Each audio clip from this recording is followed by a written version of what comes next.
We are here.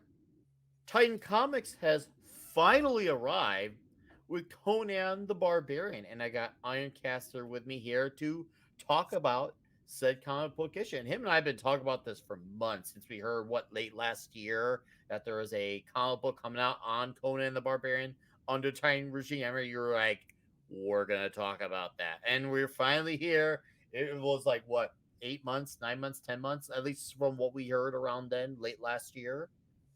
Yeah, I can't remember when it was announced. It's been quite a while. I think it's like you said, somewhere around there, about enough time for Titan to go ahead and deliver this baby. Yeah, right. So, how you doing, man? How you feeling? Oh, I know what is best in life. And You what is know best what's in best life? in life. I like it. I like it a lot. No, awesome, What is dude. best in I'm life doing good. is Conan. Oh, dude, it's all about Conan today. Once again, this was like it was about time because now we had the free comic book day issue that came out, which was a really good serving. That was like we got a slice of really good pie, and they're like, hold up, you're at to wait for when the pie comes out. You just got a sample. And like, oh, son of a bitch. Well, So see, yeah, go ahead. I think it's more like you're walking past the pie shop, and they have the nice freshly baked one out there, and they have the little fans Mhm. blowing the scent out in the air. You're smelling, you're like,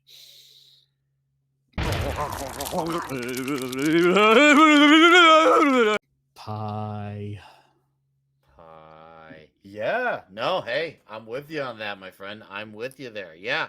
And now we finally have our proper issue number one. And for those who are in the know or not in the know, as we mentioned, this is the first comic under the Titan Comics uh, comic book company.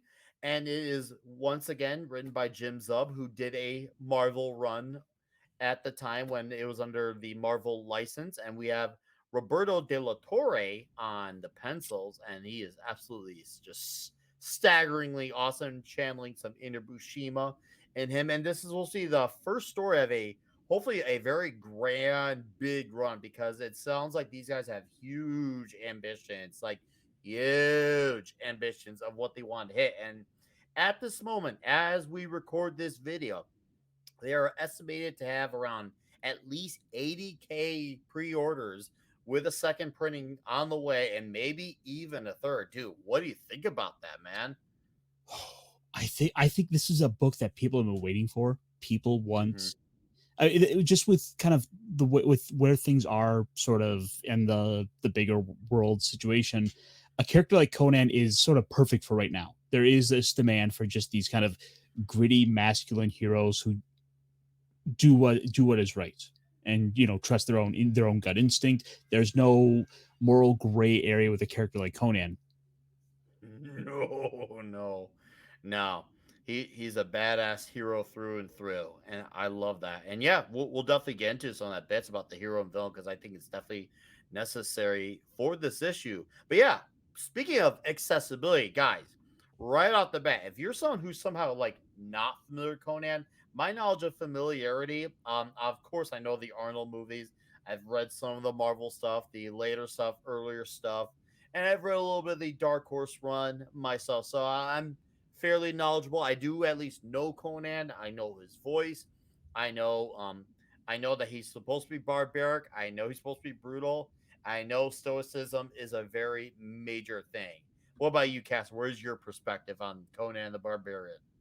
I mean, I'm kind of in the same boat there with you. He's been such an iconic figure that it's like, I mean, really, ultimately, I'd say with kind of with our generation kind of growing up, it was the Arnold Schwarzenegger movies that really did it. But Mm-hmm. I also have that extra little step of a lot of, say, Dungeons and Dragons, where one of the iconic classes that's always been around is the barbarian, and of all the things that helped to inspire the game, there was, of course, the Mm-hmm. works of Robert E. Howard. So Conan the barbarian class. This is all just right built in the DNA of this, of all this, like of classic fantasy, with especially with even with all the like classic sword and sorcery stuff. Uh, and then of course there's also some of the comics from Marvel, Dark Horses comics, getting into some like the Robert Jordan novels. Hmm. Conan the Invincible, Conan the Conqueror, you know, all these like adventure novels. This is a legacy character. This is someone who's like I would say is up there with like Mickey Mouse for this iconic status. Yes, no, especially within this, like he's definitely for a very diehard fan base. He doesn't have the biggest fan base like a Mickey Mouse, but there's a diehardness, there's a rabidness that following goes wherever it goes, and that not every character of a IP franchise can say they have a base that travels along with the character the way that the Barbarian does, and that's freaking awesome to see. That Conan fans keep on top of this stuff. That's what you also see too. Like they want to be up to date, up to speed on what's going on with the character, and they will look for him on all fronts. Like, when you think about like the Marvel movies, you don't really see them translating the fans from the movies to the comics. Where Conan fans, they want the movies and the comic books. Like that, this is a very exceptional beast, for lack of a better word. So to actually kind of touch on this comic a little bit, and let's actually get it. Yeah, We let's actually touch on transition. it. This is of course this is a Conan who is sort of having done some adventuring in his time. He's gone off Mhm. and had some adventures. We're not seeing an origin story here of No, no, no, no, where did no. this little boy go off to like decide to be this adventurer. No, this is someone Mhm. who's gone off. He's built the muscles. This is a Conan primed for all of the famous adventures he will have. But we have in a place where he's sort of on the border of his homeland of Samaria with this kind of uh moral ambiguousness to him where he's kind of wondering, was it worth it to kind of go out here and do all this? Should I maybe just go home? Yes. Not like a like life midlife crisis, but he's more of like I'm at this point in my life. I've done some things. Is it time to, well, for lack of a better word, once again, go back to my roots, literally? And he definitely has that pondering. He definitely has some pondering, but it is the pondering doesn't go on long. He's just a thinking man. It's not like he's going through the motions. He's just in deep thought per se. Am I right? Right. I mean, he starts out just a hired sword who's Hmm. about to be betrayed by someone he's working with, and then he And that put goes very well. yeah, It goes very well in very classic Conan fashion, as you'd expect. We'll just say that for very vagueness. People he's are like, given the what's that? opportunity. Oh, you'll know. He's given the opportunity to like lead these men. He says, "No, this is not for me. I am Mhm. he's a lone wolf." He's an individual. He's an individual, yeah. And he makes his stance clear. And no, he makes his stance clear and lets them know, hey, I'm going my way, and I'm gonna take some stuff on my way out. Something quick happens. We get a looming figure, and then with that looming figure, warning of a dire message. And it's one that some of the citizens don't take so seriously. But Conan's like, he's kind of paying attention, and then it all happens, and everything that can go wrong goes simply just that, freaking wrong. And of course, it goes into an all-out action, all-out bloody action. And dude, the pencils by De La Torre, like man, you could have swore that when he was drawing it, he had to have been having the time. I mean, I don't know. I've not seen the guy, like seen videos with, but I would hope that a guy like this is not feeling tortured and he's having fun, because this had to have been crazy to have drawn all this madness and all the blood and the beheadings. Because and no, that's not a spoiler. Anyone who's read Conan or just thinks of Conan should think about beheadings, blood, guts, all that stuff. All the boxes are checked within this battle. For anything that's of a primal nature, this stuff should be like water's wet, snow is white, Superman can fly. I mean, tell me I'm wrong. Tell me I'm wrong, Caster. Oh no, you're spot on with this. In fact, like Delator's art is amazing here. Uh, there's moments where I'm watching this and I'm looking at it, feeling like he was channeling like some of the Arnold Schwarzenegger like movie in this. Where I'm looking at Hmm. something paneled like this could be Arnold.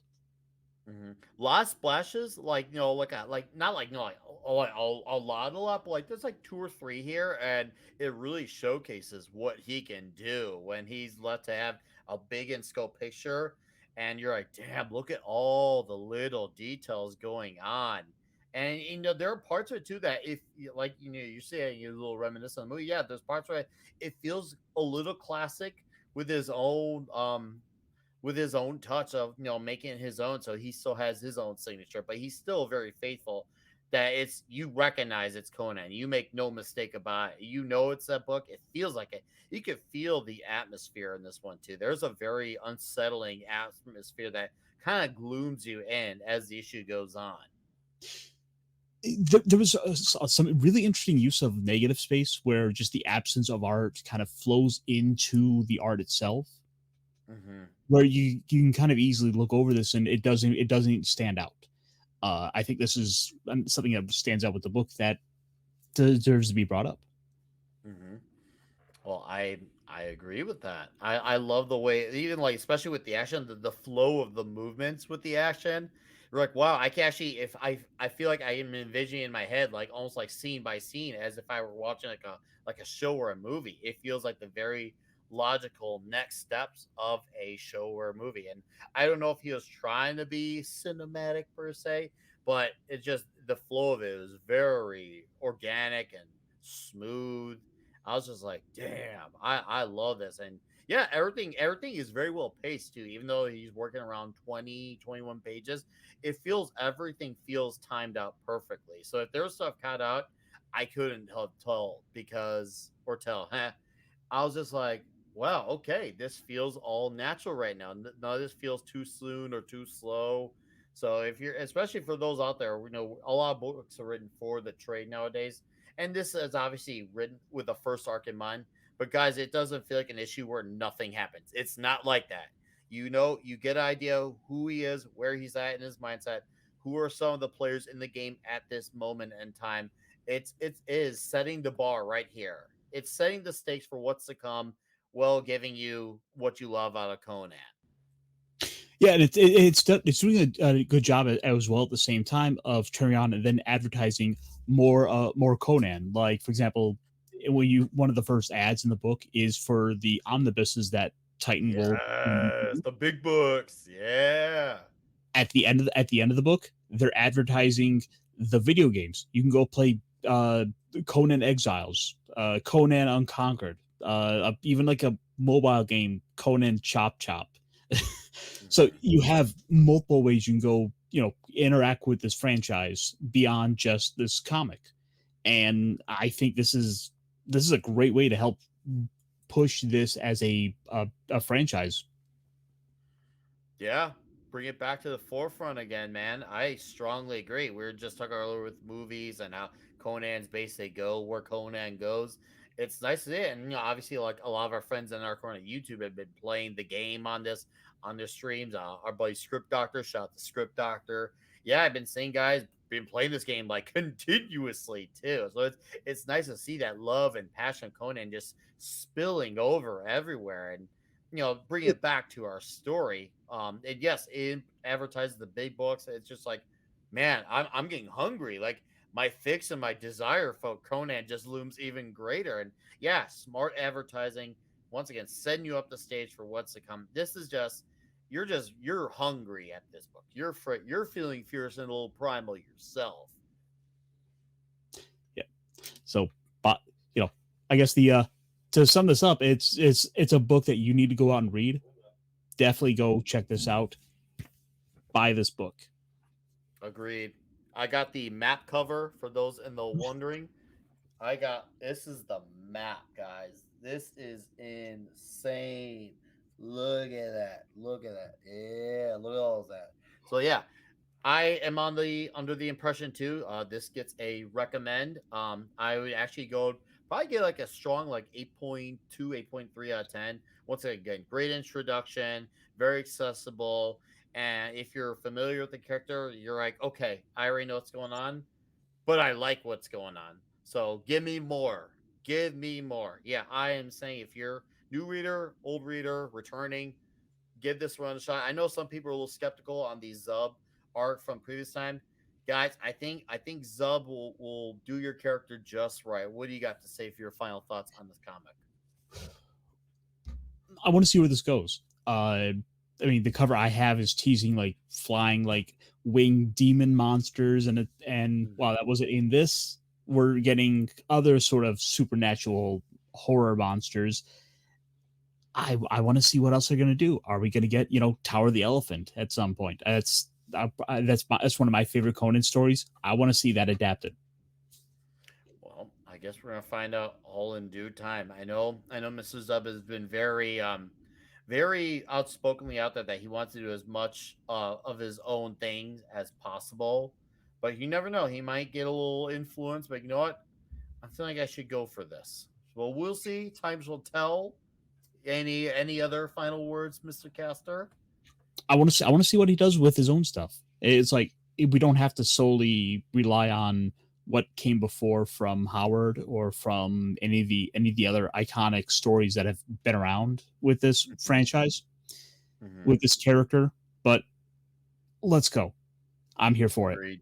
I'm with you there, my friend. Well, guys, you heard it here first, and this is a very truly honest endorsement of Conan the Barbarian #1 from Titan Comics. So thanks for watching this video, and as always, lay down your soul to the gods, rock and roll.